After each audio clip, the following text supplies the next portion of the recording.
Welcome to part 2 of the Squirrel subtype stories.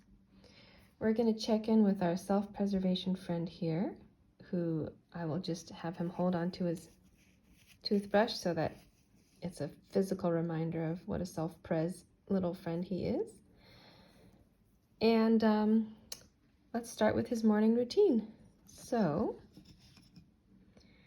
when he springs out of bed, it's really important for him to have a routine.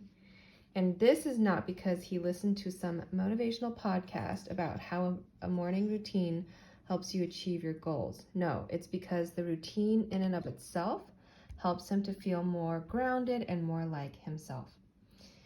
So, following our friend over to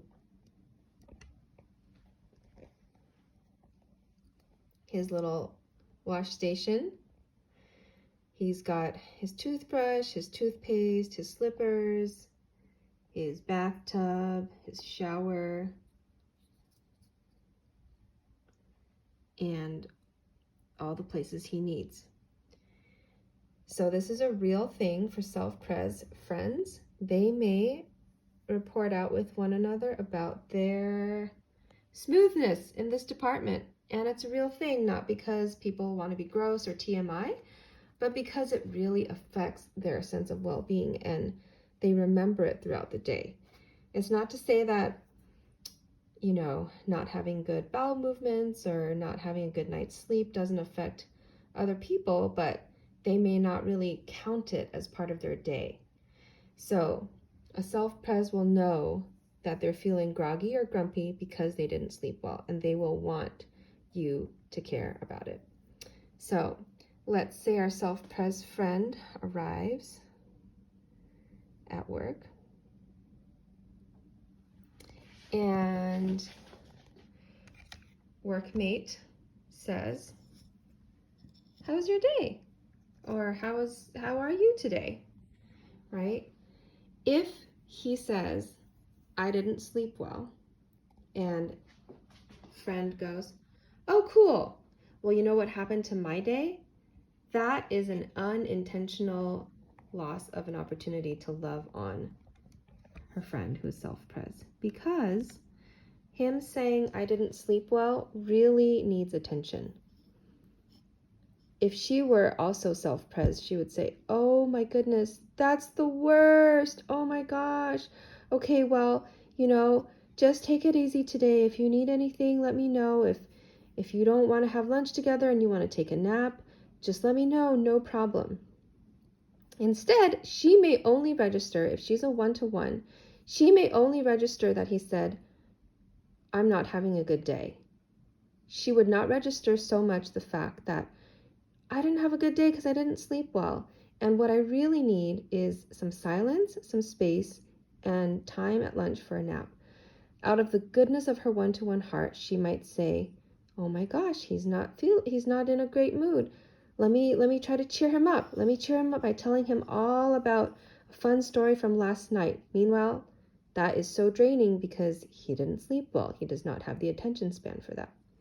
Or she might say, "Oh, well, I'm so sorry you're not feeling well. Let's get lunch together," which may not be what he needs. How do you love a self-prez? You care about every little thing that went well or wrong in their routine. For example, on the flip side, if he had the best croissants he's ever had, and mind you, this is not because of the goal of being a foodie or some social or one-to-one concern, but the sheer delight of having had a great breakfast. Celebrate that. Say, "Oh my goodness, that must feel so good in your stomach." And they will feel so loved by it. Self-preservation subtypes tend to have anxiety around routines, whether or not they can fulfill them. And so they feel really supported, not necessarily when you decide for them what the routine is, because they usually want to determine that for themselves, but when you care about it. So a one-to-one, so here's our little one-to-one friend. A one-to-one might care about routines because they realize my morning routine is not helpful for the ways I want to practice piano and be better as a musician, right?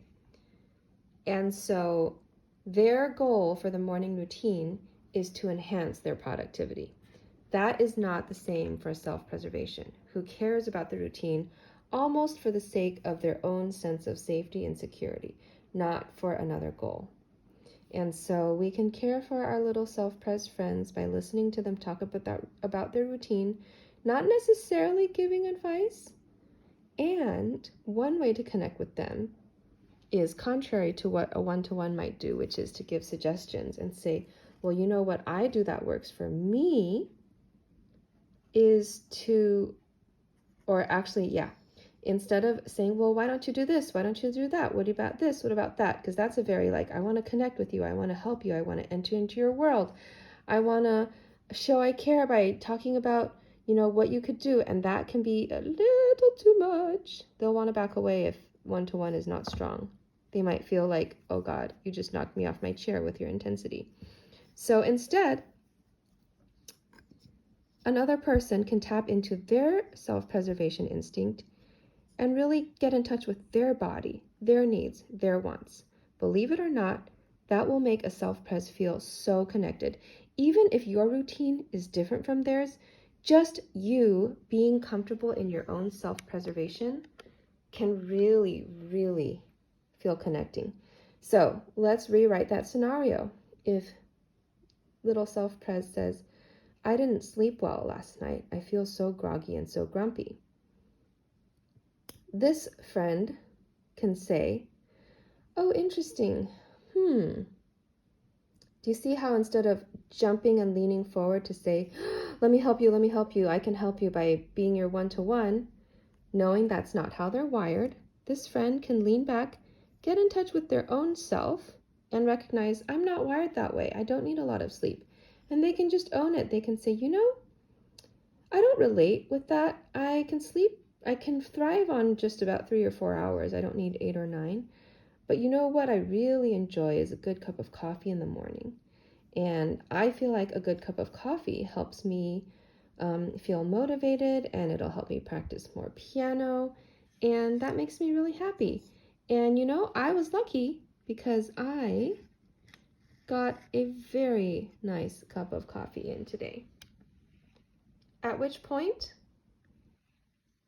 it actually brings so much joy to the self-pres that their friend has had a good self-pres morning.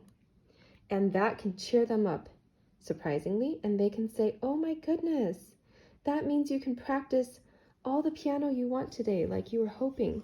That means you can achieve your goal. It means you took care of yourself. I'm so glad that you were able to take care of yourself because now you're open for business. Do you see how we can not sacrifice our needs, but we can really tune into what someone else's need is and then try to support them in a way that makes them feel seen and heard and supported? So, are you looking for security as a self-pres? Make sure that you advocate for your own right to care for yourself, that you encourage your friends to be in touch with caring for themselves, and then go from there.